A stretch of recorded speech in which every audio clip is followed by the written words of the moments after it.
dan segenap para sadatinal muqaddamin al-a'izzah, wabil khusus Al-Habib Idrus bin Ali Bahadur, Syekh Soleh Basalamah, para abna Syekh Umar Baidowi, para abna Syekh Muhammad bin Yusuf, dan segenap para muqaddam yang hadir pada kesempatan ini. Hayakumullahu jami'an. Yang saya hormati segenap pejabat pemerintah, baik sipil maupun TNI Polri, wabil khusus Bapak Bupati Kabupaten Lumajang dan segenap jajarannya, Bapak Kapolri dan segenap jajarannya, Bapak Din Hadirat minal ikhwan wal akhwat wal muhibbin wal muhibbat wal muslimin wal muslimat. Alhamdulillah. Pertama-tama patut kita bersyukur kehadiran Allah Subhanahu wa Ta'ala. Di pagi menjelang siang ini kita bersama-sama dipermudah oleh Allah Subhanahu wa Ta'ala bisa berkumpul sebagaimana yang menjadi tradisi tahunan dalam rangka bersyukur kepada Allah Subhanahu wa Ta'ala, dalam rangka menambah mahabbah kita kepada guru kita, di mana pada bulan ini Allah berkenan memberikan pangkat dan martabat yang begitu tinggi kepada guru kita. Mudah-mudahan kehadiran kita pulang nanti sama-sama mendapatkan aliran fuyudot dan madad dari guru kita Syekh Hamad bin Muhammad At-Tijani radhiyallahu an. Amin Allahumma amin. Tentu kerinduan ini lama kita pendam, kurang lebih 2 tahun kita dipaksa untuk tidak melakukan aktivitas tahunan kita disebabkan wabah corona korban orang semena-mena.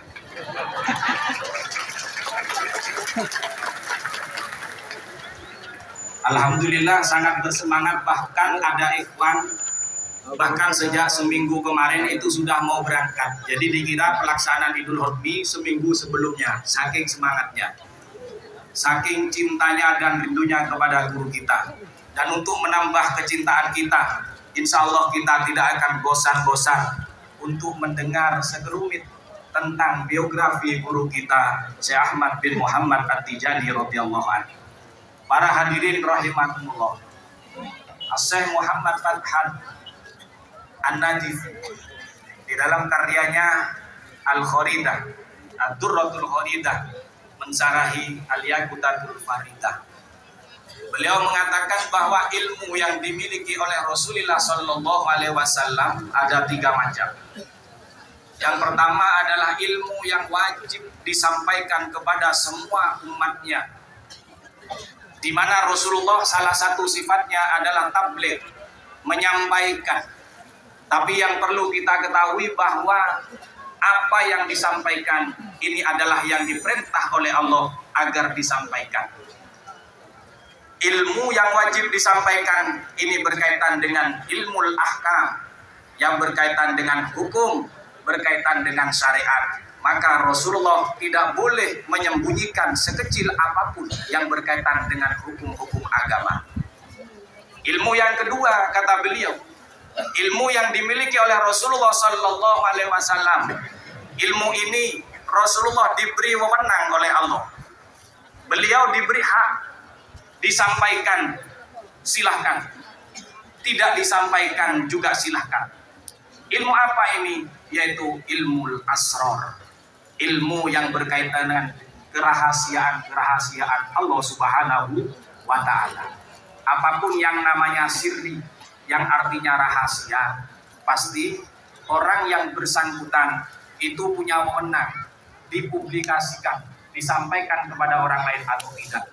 Jangankan ilmu, istri kalau sirri saja disembunyikan dia, tidak disembunyikan juga ya. Ilmu juga seperti itu. Ini yang tertawa punya simpatan. Kemudian yang ketiga, kata beliau, ilmu yang dimiliki oleh Rasulullah Sallallahu Alaihi Wasallam, ilmu yang harus disimpan, tidak boleh dipublikasikan, tidak boleh disampaikan kecuali kepada orang-orang khusus yang dipilih oleh Rasulullah Sallallahu Alaihi Wasallam. Ilmu apa? Kata beliau, yaitu ilmu sirril qadar, yaitu tentang rahasia takdir Allah Subhanahu wa Ta'ala. Maka bicara dunia kewalian, sebelum kita masuk kepada pribadi guru kita, ini bagian dari ilmu-ilmu asrar, di mana Rasulullah Sallallahu Alaihi Wasallam tidak membuka di zaman dulu, di zaman beliau hidup, tapi beliau membuka setelah beliau meninggalkan dunia ini jasadnya. Dan kemudian pada tahun kurang lebih 1150 Hijriah, ketika guru kita lahir dan beliau mencapai usia tertentu, kemudian Rasulullah Sallallahu Alaihi Wasallam memberikan ilmu asrar ini kepada guru kita Syekh Ahmad bin Muhammad At-Tijani radhiyallahu anhu. Maka dari itu para hadirin rahimakumullah, ketika kita bicara asrar pasti berkaitan erat dengan dunia perwalian, dunia wali. Kita sering mendengar kata wali. Wali itu apa? Di sini kita mencoba mengupas kata wali sehingga kita akan tahu sejauh mana martabat guru kita Syekh Ahmad bin Muhammad At-Tijani radhiyallahu anhu. Kajian secara kalimat atau lafaz kata wali ini ada dua pengertian. Sebagaimana saya kutip dalam Ar-Risalah Al-Husainiyah yang ditulis oleh Imam Al-Husaini rahimahullah. Jadi beliau menyatakan bahwa kata wali, kalau kata anak pesantren ini mengikuti wazan fa'ilun, bermakna isim fa'il, bermakna sigot mubalaghah. Sigot mubalaghah mempunyai banyak wazan. Kalau di dalam Alfiyah Ibnu Malik, Imam Malik Muhammad Al-Andalusi, Ibnu Malik Al-Andalusi, dalam Alfiyahnya beliau mengatakan wa fa'latun fa'alun aw mif'alun aw fa'ulun bi kasratin an fa'ilin badil. Ada wazan-wazan yang menunjukkan sigot atau bentuk kata banyak. Tawalat ta'atuhu bi ghairi takhalluli maksiatin. Dalam artian ini, wali itu adalah orang yang ketaatannya kepada Allah dilakukan secara berkesinambungan, min ghairi takhalluli maksiatin, tanpa ada jeda untuk melakukan maksiat. Selalu taat kepada Allah. Ini kriteria yang pertama dari wali. Jadi kalau masih melakukan taat kemudian ada sponsornya, sponsornya ini bermaksiat kepada Allah, ini tidak masuk kategori wali Allah. Ini termasuk kategori STMJ, sholat terus maksiat jalan. Kalau sholat Jumat dia ada di depan, ada biduan juga ada di depan. Malaikatnya bingung, ini masuk golongan yang mana? Selamat malaikat, Anda kena prank.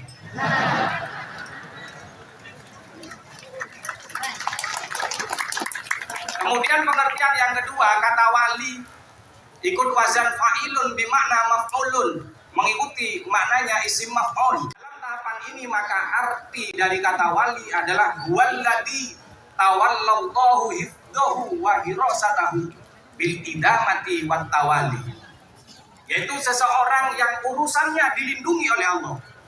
Dia mendapatkan perlindungan dari Allah, akan dilindungi agar dirinya jauh dari perbuatan-perbuatan maksiat, jauh dari perbuatan-perbuatan yang melanggar ajaran Allah Subhanahu wa Ta'ala, dilindungi dengan diberi kekuatan melakukan ibadah kepada Allah Subhanahu wa Ta'ala. Maka dalam tahap penjagaan ini, para wali akan dijaga oleh Allah, sebagaimana para anbiya wal mursalin dijaga oleh Allah. Kemudian pertanyaannya, bagaimana bentuk penjagaan Allah kepada para walinya? Kalau Nabi, sebagaimana Nabi kita Nabi Muhammad Sallallahu Alaihi Wasallam dijaga oleh Allah, di dalam Al-Quran dikatakan wa ma yantiqu anil hawa in huwa illa wahyu yuha. Dijaga oleh Allah melalui wahyu yang diturunkan. Ada bimbingan dari Allah, baik itu secara langsung ataupun melalui malaikat Jibril alaihi salam. Sehingga setiap aktivitasnya yang dilakukan oleh Nabi kita menunggu rekomendasi dari Allah Subhanahu wa Ta'ala. Ini Nabi. Kalau para wali, maka para wali setiap aktivitasnya untuk melakukan apapun menunggu perintah dari Rasulullah Sallallahu Alaihi Wasallam. apapun yang dilakukan aktivitasnya menunggu rekomendasi dari baginda Nabi besar Muhammad Sallallahu Alaihi Wasallam. Syekh Abdul Qadir Jailani, beliau pernah mengatakan, ini ada dalam kitab Buyatul Mustafid, kitabnya Thariqah Tijani. Ada juga dalam kitab Jami'u Karomatil Aulia, ini kitab tasawuf umum biografi para ulama-ulama. Beliau menyatakan, saya tidak menikah sampai saya mendapat perintah dari Rasulullah untuk menikah. Wali zaman dulu mau menikah menunggu perintah dari Rasulullah. Wali zaman dulu. Kalau wali zaman akhir belum diperintah, istrinya sudah 4. Itu yang wali. Kalau seperti kita bukan wali menunggu perintah dari Rasulullah, sampai mati punya predikat wali jomblo. Guru kita juga seperti itu, Syekh Ahmad bin Muhammad At-Tijani radhiyallahu an. Setiap aktivitasnya ini menunggu izin dan rekomendasi dari baginda Nabi besar Muhammad Sallallahu Alaihi Wasallam. Bahkan beliau untuk mencabut izin seorang ikhwan saja, padahal beliau seorang guru besar, untuk mencabut izin thariqah dari seorang ikhwan yang menjadi muridnya, menunggu ada perintah dari Rasulullah Sallallahu Alaihi Wasallam. Ketika ada 2 orang berziarah ke makam Syekh Abdullah bin Masis, guru dari Imam Al-Hasan As-Sadili, Rasulullah memerintahkan kepada guru kita agar izin thariqah 2 orang ini dicabut langsung atas perintah dari Rasulullah Sallallahu Alaihi Wasallam. Dari kejadian ini maka kita bisa mengambil kesimpulan bahwa di dalam bersuluk menuju jalan kepada Allah Subhanahu wa Ta'ala, guru kita memang harus tunggal. Kita tidak boleh membuka hati kita bercabang-cabang. Guru kita hanya tunggal. Kalau guru kita di dalam Thariqah Tijaniyah hanya tunggal, yaitu Syekh Ahmad bin Muhammad At-Tijani radhiyallahu an. Para muqaddam ini hanya pelayan, sehingga para muqaddam bukan pemilik Thariqah ini. Para muqaddam hanya para pelayan, dan pemiliknya adalah guru kita melalui restu dari Rasulullah Sallallahu Alaihi Wasallam. Dan ini bukan hanya berlaku di dalam Thariqah Tijaniyah guru tunggal. Bahkan ulama sekaliber Ibnul Arabi Al-Hatimi, beliau sudah jelas menyatakan guru harus tunggal. Bahkan dari kalangan fuqaha yang terkenal, Al-Imam Ibnu Hajar dari mazhab Syafi'i, beliau juga menyatakan guru fisuluk harus tunggal. Bahkan ada seorang ulama berguru kepada wali. Setiap gurunya ini bertemu dengan muridnya yang bernama, kalau tidak salah namanya Ibnu Aflah. Setiap bertemu muridnya ini selalu makan roti. Kemudian ditanya oleh gurunya, dari mana kamu mendapatkan roti ini?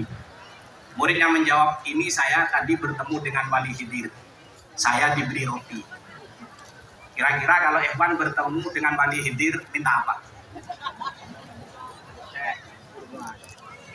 Ini diberi roti hampir setiap hari, bahkan setelah bertemu dia makan roti.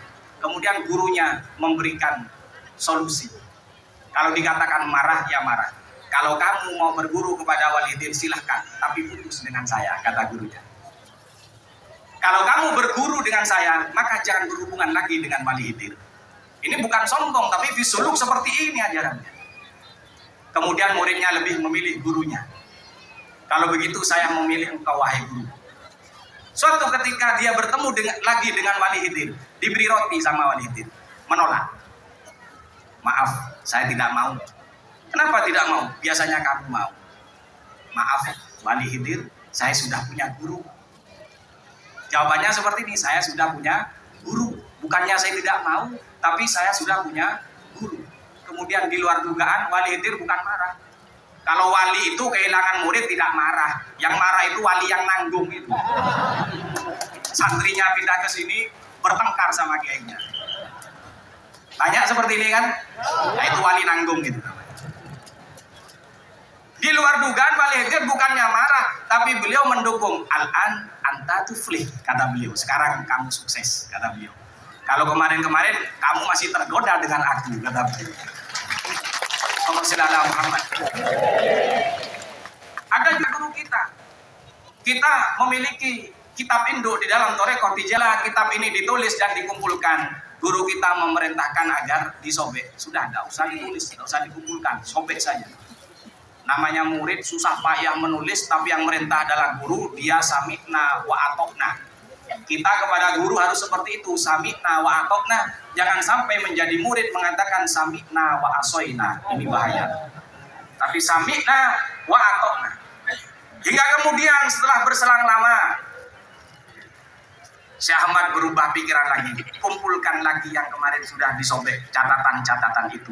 Karena aku diperintah oleh Rasulullah Sallallahu Alaihi Wasallam. Maka untuk mengumpulkan kitab saja, menunggu rekomendasi dari baginda besar Nabi Muhammad Sallallahu Alaihi Wasallam. Ini para akabirul arifin, apapun aktivitasnya menunggu izin langsung dari Rasulullah Sallallahu Alaihi Wasallam. Ini kriteria wali. Bahkan guru kita sudah masuk tahapan ini. Beliau aktivitasnya selalu menunggu restu dari Rasulullah. Kesehariannya beliau ahli zikir. Kalau kita membaca kitab Jawahirul Ma'ani, coba kita baca bagaimana aurat-aurat wiritan-wiritan yang biasa dibaca setiap harinya.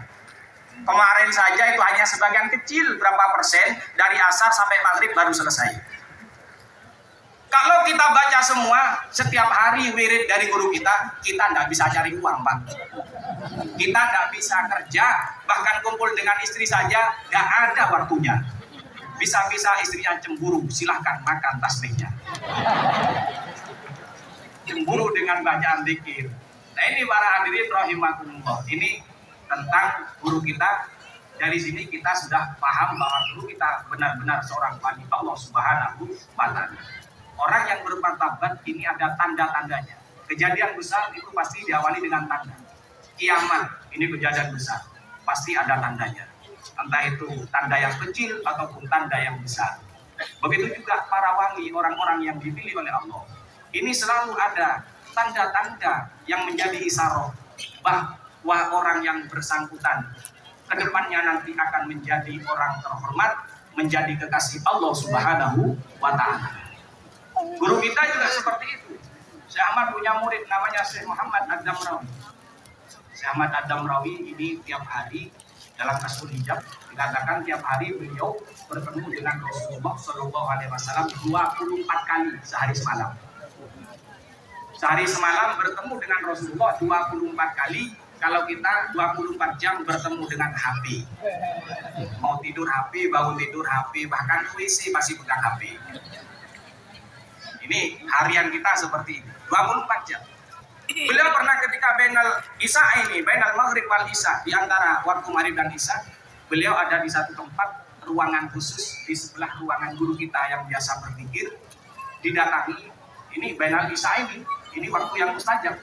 Jadi waktu antara maghrib dan isya ini waktu yang mustajab, kita minta kepada Allah. Didatangi, entah siapa tidak dijelaskan, beliau ini ditawari segelas air. Gelas yang begitu terang bercahaya dan airnya pun begitu bercahaya. Ketika ditawari segelas air, beliau di dalam hatinya bergumam, saya tidak pantas menerima air ini. Yang pantas adalah guru saya, Syekh Ahmad bin Muhammad At-Tijani radhiyallahu anhu. Ini adab dari seorang santri seperti itu. Yang pantas menerima ini guru saya, bukan saya. Mestinya guru saya. Akhirnya beliau memanggil Syekh Ahmad di ruang sebelah. Ketika dipanggil, ternyata Syekh Ahmad tidak menjawab. Ketika Syekh Damrawi kembali ke tempatnya, air tadi sudah hilang. Tidak lama Syekh Ahmad keluar dari ruangan yang biasa beliau melakukan zikir dan bertanya, ada apa kamu tadi memanggil aku? Kemudian Syekh Damrawi menyatakan, tadi saya didatangi seperti ini, ceritakan. Dan tentunya air ini yang pantas untuk engkau wahai Syekh. Bukan saya yang pantas menerima, tapi engkau. Cuma ketika saya balik, airnya sudah hilang. Untuk menghilangkan rasa penasaran, guru kita Syekh Ahmad bin Muhammad At-Tijani radhiyallahu anhu bertanya langsung kepada Rasulullah. Wahai Rasulullah, apakah air yang hilang itu nantinya akan kembali lagi agar bisa aku minum? Kata guru kita. Kata Rasulullah, isbir, sabarlah kamu hatta ya'tiyaka wa tashrabah. tunggu, sabar sampai itu nanti datang kembali dan engkau nanti akan meminumnya, kata Rasulullah. Kenapa kok air? Karena air ini dalam Al-Quran dikatakan waja'alna minal ma'i kulla syai'in hayy. Dari air ini kemudian menjadi sumber kehidupan. Isyarat guru kita menjadi sumber kehidupan untuk menuju Allah Subhanahu wa Ta'ala. Ini yang pertama. Kemudian yang kedua, saya tidak lama-lama, ini cuma sponsor mana gitu. Masih ada beliau. Tentang martabat guru kita. Yang mengakui martabat beliau itu bukan hanya kalangan manusia. Yang mengakui martabat beliau bukan hanya dari kalangan bangsa jin. Tapi yang juga mengakui martabat beliau adalah para malaikat. Syekh Ad-Damrawi tadi ini murid khusus, luar biasa. Beliau bercerita, saya pernah didatangi malaikat. Dan malaikat ini min a'dhamil malaikat. Malaikat ini termasuk malaikat yang paling agung, kata beliau, cuma tidak disebutkan malaikatnya. Kalau sampean semua ingin bertemu dengan malaikat, saya doakan mudah-mudahan segera bertemu. Kok tertawa? Kok ada yang ambil? Wali atau tidak pasti bertemu dengan malaikat. Iya. Malaikat maut. Malaikat Israel. Ini malaikat yang paling agung, kata beliau. Bahkan malaikat ini berkata, wahai Syekh Ad-Damrawi, saya ini malaikat yang diberi martabat agung oleh Allah. Ketika ada malaikat mendengar nama saya, bergetar badannya, gemetar ketakutan karena hebatnya yang begitu luar biasa. Cuman mendengar namanya disebut, malaikat yang lain bergetar, gemetar. Itu kata malaikat ini pengakuannya seperti itu, menyatakan kepada santri guru kita. Kalau ada malaikat mendengar nama saya, dia akan bergetar, gemetar badannya ketakutan karena hebatnya hubungannya yang begitu dekat kepada Allah Subhanahu wa Ta'ala.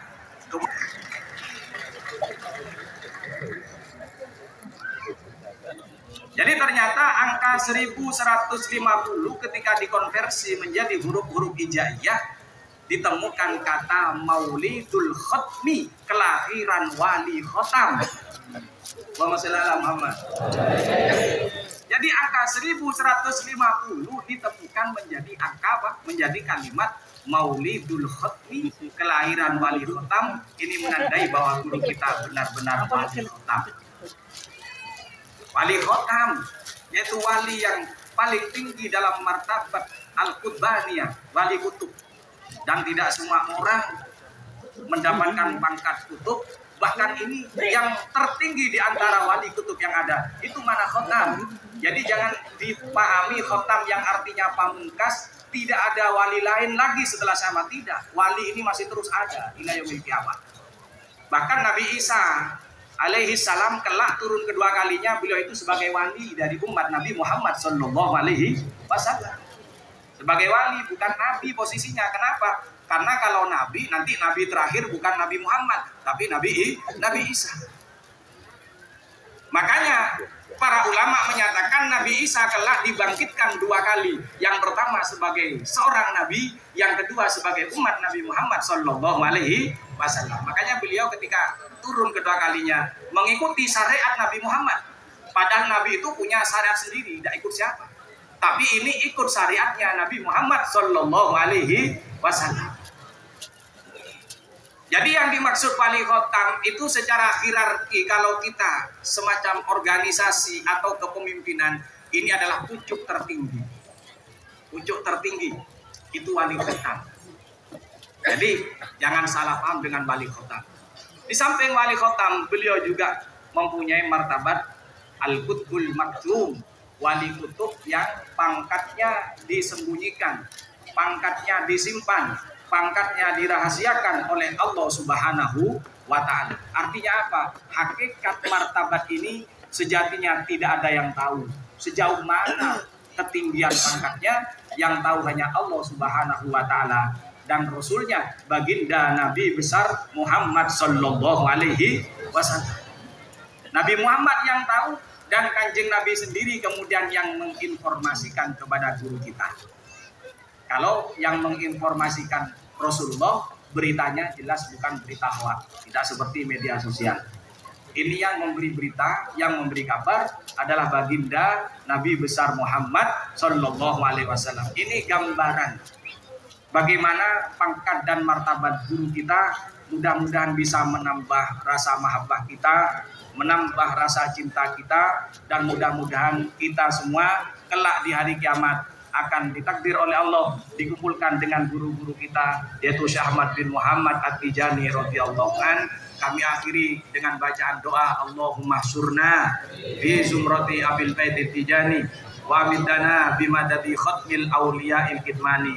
Mudah-mudahan sekelumit yang saya sampaikan bermanfaat. Amin Allahumma amin. Ihdinas siratal mustaqim. Astaghfirullah min qaulin bila amalin. Laqad nasabtu bihi naslan lidhi hukumi. Assalamualaikum warahmatullahi wabarakatuh.